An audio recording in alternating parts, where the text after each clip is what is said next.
All right, and we're back. Mario and Daniel, Awaken Men. Uh, I'm I'm a little edgy today, so if I get snappy, you know what's. I'm just giving you a fair warning, Daniel. Well, I think we all are feeling that way. Well, at least us two. I don't know about anyone else, but I'm Well, like, whoa. I kind of feel, yeah, like tripped out. That's like the way I could explain it. Like it's almost I'm on edge, but it's almost because I have nothing to grab onto. yeah, that's exactly it. It's like, and if astrologically they say Mercury in retrograde, when that means Mercury goes into retrograde, and supposedly it's the times that we supposed to go inward and Right. we supposed to really look at our stuff. And if you're communicating with somebody, make sure that the communication is coming through and slowly and repeat. They also say we sign any contracts, make sure you're reading them through that time, and read them like at least twice.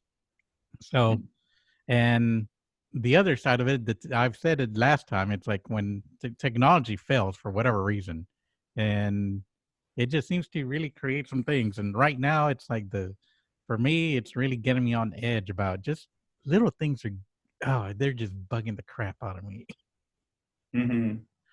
Yeah, I definitely feel that. Almost like Hmm. communication, definitely with my current partner has been odd.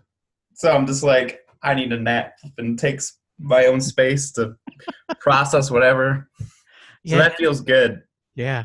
least I don't feel alone in my craziness. And sometimes I just feel, oh, I mean, even cooking, it's getting on my nerves. It's like, why am I cooking? I'm just gonna go buy something. And oh man, I don't know why this happens, and it usually does happen through Mercury in retrograde. But I try to stay centered, but it's centered is like always going back and forth. Right. And Mercury retrograde or not, obviously there's no proof of that. But Right. um, if you feel this way, I mean, self care is the most important. Hmm. Like going into, I always do this on certain days. I'm like, what do I have to do? Everything else goes up the list. Like I want to go to the gym, and I'm like, I'm even making that optional today. Like whatever it is, I have to do, I'll do. And Hmm. now it kind of gives me ease. And then there's some days that I get a bunch of stuff done. Yeah, so I have run into this sometimes. People tell me, "Well, what if I have an 8 to 5 job?" What would you say to people that have 8 to 5 jobs? How would they deal with their stuff? Because obviously they have to go to work for a paycheck. Luckily for you and I, we're entrepreneurs. I mean, we Mhm. have our time slots where we stay busy, but overall, we could be flexible if we really wanted to.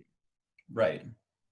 So how would you respond to somebody? Because I had somebody like that say that. Well, you don't go uh, to an 8 to 5 job, so it's a lot easier because you can manage your time.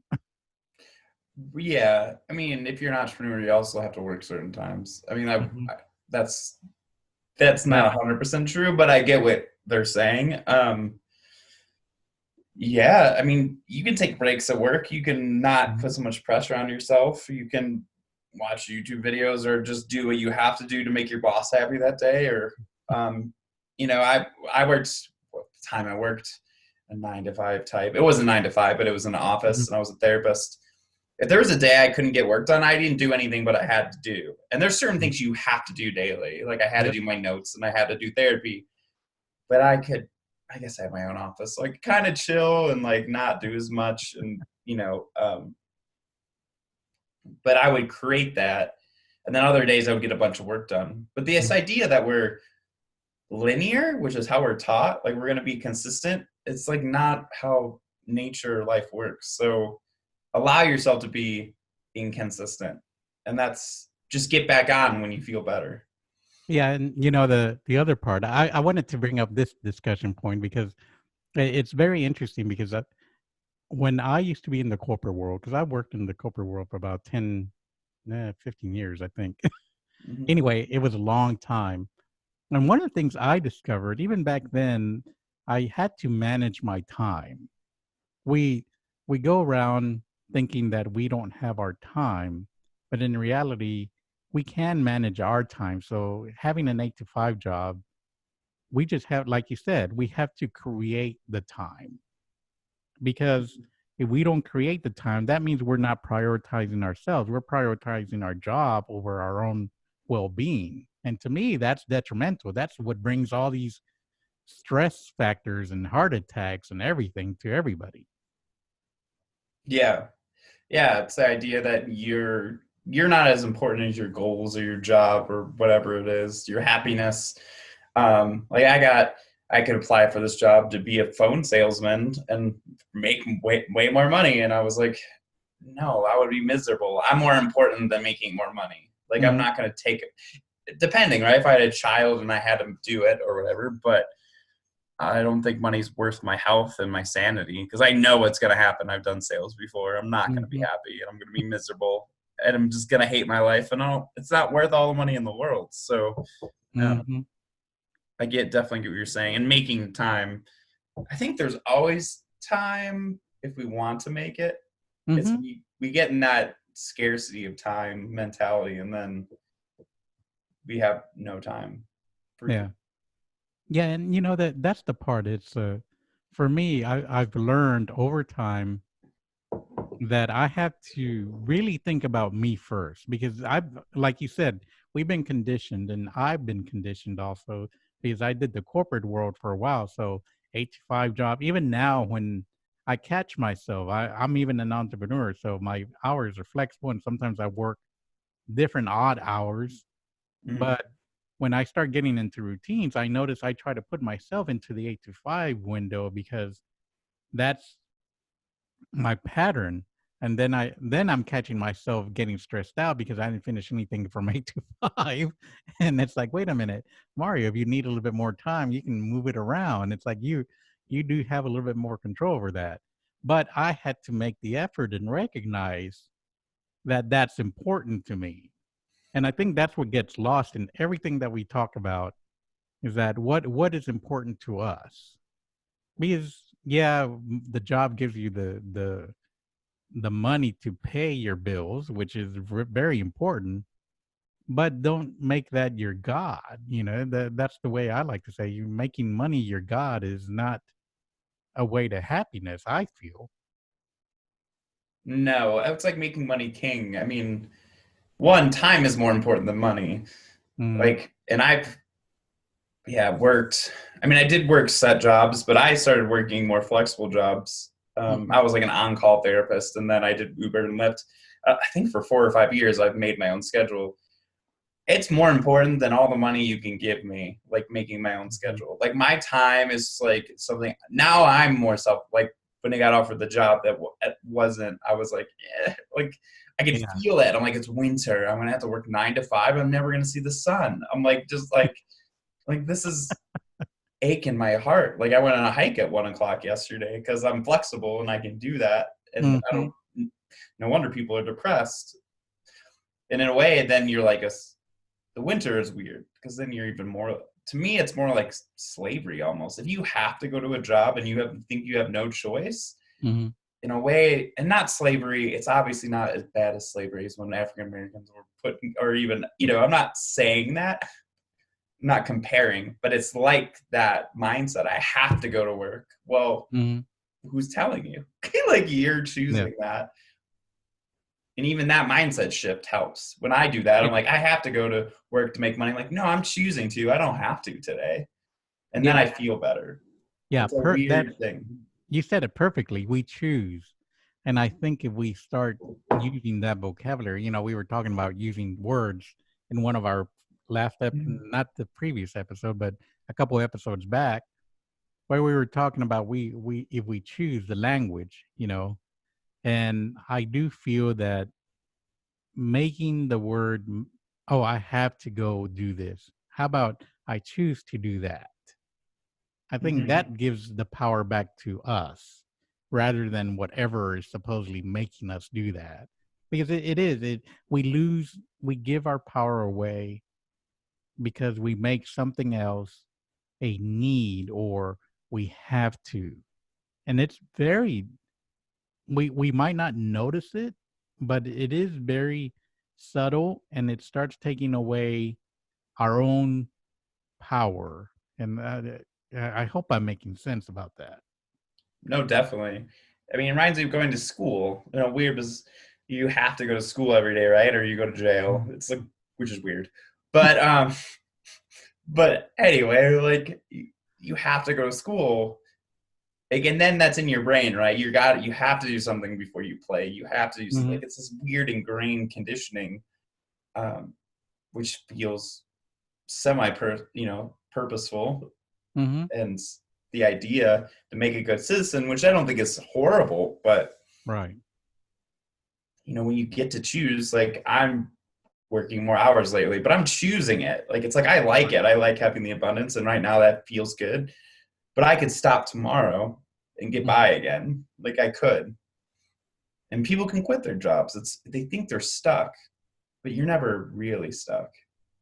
But that, now we get into more of a society thing too. I mean, because society, especially in America, we're driven by debt. It's like a friend of mine told me that the new high income people are a debt type of people because everything is a loan, everything is a credit card, and rather than having like flow of cash or doing something like that, we get into debt, and then when we get into debt, we don't really we're we're kind of limited to being into that debt. And some people get very frightened by that. So, oh man, it's like, uh, what am I going to do with all that debt? And luckily, we don't have debtor's prison anymore. But it's still, Sure. it weighs on us because that's our obligation, or we feel it's an obligation. But there's so many tools out there to help people get out of that debt. It's just a matter of we have to once again prioritize ourselves. We have to make an effort to want to get out of that debt or do something to move through the debt. Right. Or yeah, change things around or Yeah. because I've had that, but I'll be out of a lot of it in a year other than student loan debt. But there's Hmm. ways out of that. There's tons of systems and things, and Yeah. we don't take it that seriously. Like debt is taken so seriously. Like Yes. there's no country or person almost. There are people not in debt. Hmm. Um, and it's just not ever gonna kill you. Like it's almost like a death thing. People are Yeah. like, I'm in debt, I'm gonna die. I'm like, you're not gonna die. Like you might declare bankruptcy and have 6 years and Hmm. you'll enjoy life just like you always do and adapt to that moment. Hmm. If that's what you do or whatever choice you make. But it's almost like it, yeah. And obviously debt piles on debt. And Yeah. if you're not in a good mindset, then you're gonna, bring more of that to you. And yeah, and everyone's in it. I mean, I have debt. Hmm. I Uh, I have some too. So. Most people do. And I think people don't talk about it. I think that's like the issue is everyone's like, oh, this, Mhm. but everyone's got it. So you Yeah. might as well just join the club. Or, 90% of the people have it. Yeah. And that doesn't mean that we don't have uh like for me it's like I do have debt, but it's that, like I got to pay my bills and that kind of stuff. I've been fortunate enough now that I I found the secret for me was finding how much I need for a whole year and then at least move past that amount if I can. And I know as long as I'm bringing this in every month, it'll take care of everything else. And if I'm comfortable with that because I know worst case scenario, this is what I need to live. And even then, if I can't make it, I mean, there's other avenues that we have so much pride sometimes to ask for help, and we can ask for help. I mean, that's why some of us have family we can ask. Some of us have really good friends that we can ask. If you want, you can ask the government for help too. I mean, there's all these avenues of things, and I just want people to know that even if you're in debt, you're not limited to not make a choice of what you live your life like. Just because you have debt doesn't make you a bad person. And in the way society sees it, I mean, that people think that if you're in debt, it's like, oh man, it's like I can't talk about it. Like you just said, it's a taboo subject. Right. Which makes it, yeah, you hold on to it. Mm-hmm. I watched, let's do like a podcast about envy too, and they say the reason envy runs people is they don't talk about how they're jealous of people. Like they hold that in.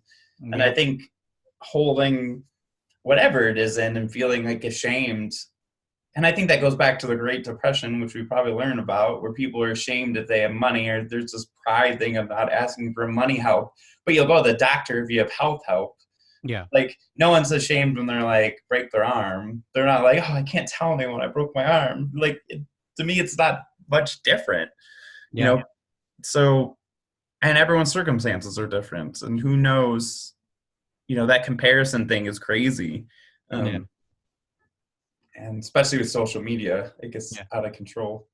Yeah. We forget that vulnerable is actually the most powerful place we can be, and we're taught not to be vulnerable. So, oh man, I can't show people I'm in debt, or oh man, it's like I can't tell people I'm sad, especially with men. I mean, we talk about this all the time. We have a level of expectations from society that, oh, you're gonna tough it up and you're gonna make it through. I mean, or we always like sports, and I'm okay with sports, but I'm not that fanatical about it. Or there's certain stereotypes that we get put in automatically, and Right.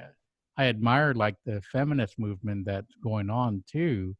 But what's happening in that, we're also losing out on men, the masculine movement, I guess, or however you want to say it, because as the feminists are moving through it, uh, it's helping them also, but we're also having to discover who we are again. And I think that's the other part that's so confusing. So back to what we were talking about, like with the debt and everything, it's like it just, oh, we have to be the provider and we have to break those cycles. And it has to be a two, especially if you're with a partner, it's like the two of you have to agree to be like that. And open communication. Communication has always been the key to me. Yeah. And, feeling safe to express those emotions. I mean, I thought I was good at it. In my relationship, I was told I wasn't expressing, and I was like, oh yeah, I don't do that. I'm so good at processing in my bed meditating. Like I'm really good at that. But in public, I present this other Mhm. thing sometimes. And like I said, have debts, and actually this year, that's why I'm stable, because I'm wanting to get out of pay off my car and pay off my credit cards. Like it's Mhm. all can happen in a year, and I'm just like, Mhm. it is the hardest thing for me to do. I'm like, oh my God, it's like staying still. Like I'm so used to being a nomadic. I'm like, it's like my new life. I'm like, I have a job and I work consistently, and I'm like, Yeah. I'm so used to being a vagabond for the last 3 or 4 years, Mhm. kind of getting by. So yeah, it's a lot of change, but it's good. It's Yeah. like, but I think in those transition times when we're changing to a new person, right? We're Yeah. going into a new incarnation. Like there's going to be that turbulence Yeah. sometime. Yeah. And you and I just said about partners, but also it's with friends also. I mean, especially with other male friends. It's like I had a situation yesterday where somebody canceled an appointment, and it's like I was, my inner child got hurt. And I didn't realize that until later. And it if I hadn't so I what I did, I talked to somebody and they helped me see it, of my frustration and all of this. And then once I was able to express that, once again it removed so much weight from me, being able to express it. And then uh him and I just started talking, and then man, we opened up a whole nother deeper conversation because I opened up. And it's incredible, we miss that opportunity of being more vulnerable, and being that it shows the strength of who we are as men if we can just show that vulnerability to people. Right. Yeah. And if we're able to do that, then we won't be like most of our fathers and not very emotional and drink alcohol and getting angry, right? Like Hmm. that's the old male archetype was don't show your emotions but show anger. It's like the emotion that always is on top of the other emotions, Hmm. which is a psychological thing. That anger is always another emotion. So No, if men we can open up and be vulnerable, like that's going to help the world. If that spreads, that movement is Hmm. going to help so much. Yeah, it will help in expanding everything about the masculine. You know, the stereotypes would, as we are vulnerable, we begin to express our emotion. I mean, there's reasons some of these men are doing what they're doing, either by repressed anger or something that happened in their childhood or something that they're afraid of, and they don't have those opinions to express out. And it was amazing to me how much I always get amazed every time I open up my emotions like that, because it surprises me how much I carry, because I never Mhm. realize it until I finally do it, and it's like, holy cow, that was a lot. Yeah, no, I was listening to this thing about envy today, like podcast, and I love psychology because that's what my master's degree is in. So I just love psychological studies because it's kind of science, but it's like it's so interesting, gets me excited. But they talked about envy a lot and how it makes people very angry. And they talked about, I forget what it was called. It's like a German word, but where you actually are joyful when someone else does bad. And they No, brought up like Martha Stewart and different people. People get like, yeah, she's in jail. It's like a weird thing, but we don't express those feelings. And you know, sometimes I've definitely felt those about people, like envious, and then when they did bad, I was like happy, like I wanted them to fail in my brain. And I'm like, and I guess it's natural for humans to do that, but hmm, I was like, holy crap, you know. And if you haven't seen The Joker, that's still one of my favorite movies of all time. I need to go It's see just, that one. You oh my god. you brought it up a couple of times. But it brings out envy. You're like wanting people to get hurt, right? And it's that like when he destroys the people or the rich people, like people, that's the other word, I forget what it is. But it's really envy. They're happy that the other people are getting killed, right? They're like, they deserve it. They're Wall Street bankers. So that's and but I think we all have those dark feelings. And if you don't express them, then everyone's hiding them, which they come out in weird ways then.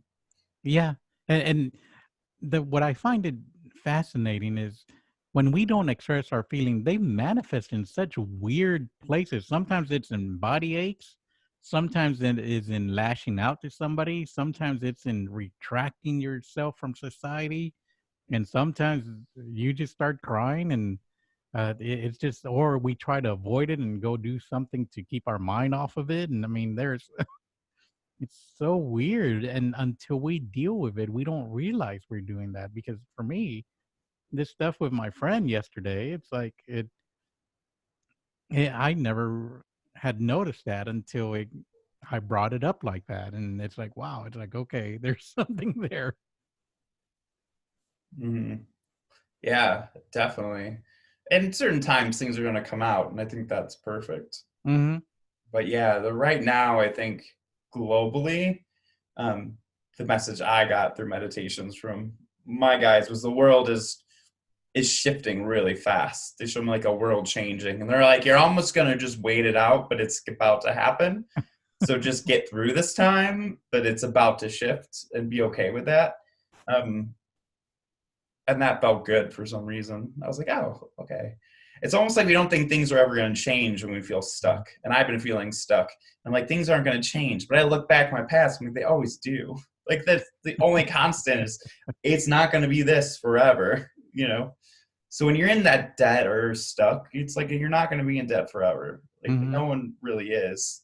A lot of people get inheritance if things happen or they Yeah. get a raise, and it doesn't. But everyone thinks their debt's going to go away. Like, but a lot of times people debt is debt raises. They get a huge lump sum of money and then it goes away. Yep. So like people think it's just like it can't change, but that's definitely not true. And what's the irony of what you just said? People think that uh, things don't change, and yet change is the only real thing that ever happens in our lives. Right. Is people that stay in their jobs? It's like their job may not be changing, but the technology is changing of what they have to deal with, or their manager is changing, or the environment is changing, or something is always changing. For the people that say that there's no change, they're not really observing their environment, because if we start observing the environment, we'll start noticing that there's a lot of change going on. It might not move as fast as we want it to at times, but it's moving. Right. Yeah, and it's funny. I'm seeing my eye looking at me. I'm like, oh, um, like things change. Yeah, it definitely shifts slower than we want sometimes, I think. Yeah. And then when it changes, we freak out. It's really funny because really the only constant is us. Whatever's within us is the only constant, or your breath, or whatever you would say. Yeah, yeah, So whichever. Yeah, I understand what you're saying. yeah, but you think like life's constant, and that's that feeling of like frustration, and I think all of us want things to change faster, right? In the world, we're Hmm. like I want it to happen, but we have to be patient. It's going to. It always does. Hmm. It's just, it's always slower than we want it. And it's interesting also, because we're depending on beliefs, of course. It's like I believe that our soul is internal, Mm. and here we are in our lifespan is, I would say, I mean, I'm even giving it more than it probably is, 110 years, or our lifespan. But in our soul's perspective, 110 years is just a little sliver of an eternity. Right. So us having to really struggle with this life, it's like when we really look at it in the whole scope of things, it's just a little sliver. It's like Carl Sagan talks about the little pale blue dot. Yep. So, and that to me is the same thing. And for the people that don't know, the pale blue dot is a speech that Carl Sagan did, and it was talking about the Earth, how he finally saw a satellite imagery of the Earth, and it was a pale blue dot, and he talks about how here we are on this little pale blue dot, and we're like fighting over property, we're fighting over this, and in the whole scope of the universe, we're just a little blue dot. Yeah. Yeah. It makes you feel the expansiveness of everything, Mm-hmm. which feels good, but sometimes it's hard to fit within your Yeah, world. It can also like blow you up in this weird way. Once you experience it, then you're like, whoa, like yeah, how do I function as a person? yeah. Once we see the immensity of it, we're like, holy cow. Yeah. And I mean, I live in Colorado, so I see mountains, not today, but I mean, I Mhm. love that feeling of feeling small. Yeah. It makes you feel very good. So I remember when I went to Colorado, and it's like I went backpacking in the Rocky Mountains. I mean, in the mount, I forgot, around Estes Park, Long Peak or Pikes Peak. I can't remember which one it is. Long speak would be, yeah, Estes. Yeah, so Long Peak, and man, just walking up, it's like, holy cow! It's like it really makes you reevaluate. It's like, wow, here I am. I mean, even walking through and seeing the uh entire thing is just incredible. And we're just little thing like about that big compared to the whole mountain. Right. Yeah, yeah, it just brings this like groundedness. Mm. Um, but also think, you're also very important, and your consciousness can change the world. So it's kind of a funny paradox where you almost have to feel insignificant to feel significant. Mm-hmm.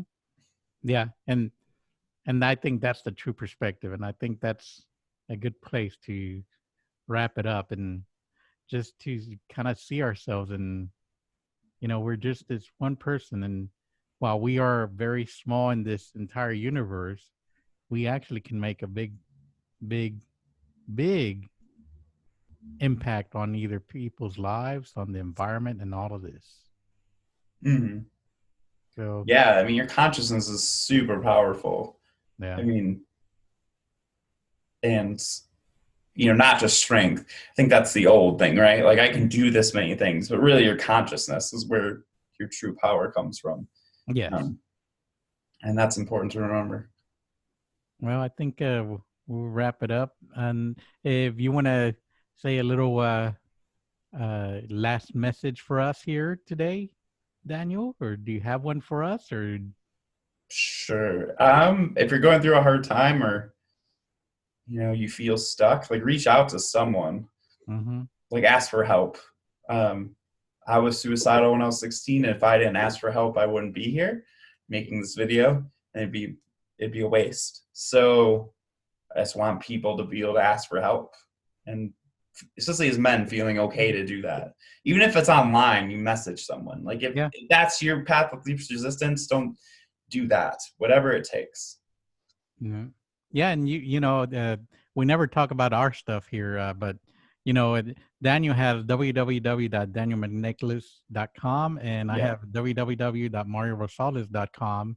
And feel free to reach out to us if you're in a hard time, and especially if you're a guy that's going through some stuff, because we've been there, or if not, we know somebody that's been through whatever you're going through, because we've kind of created a some networks there with different people that we can probably reach out to them to connect with you. So please don't feel like you're alone.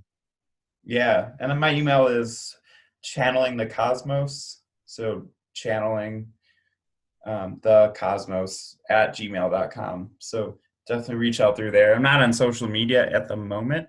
I don't know if I will be for a while because it's been really healthy. So that's the best way to reach me. And I am Mario at techlifebalance.net. So thank you, everybody. Subscribe, and if you like the show, go ahead and share it.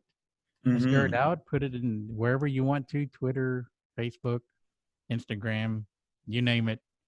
Anyway, the Awaken Men Yes. podcast. Get And us out there. we'll see you next time. Bye. Thank you.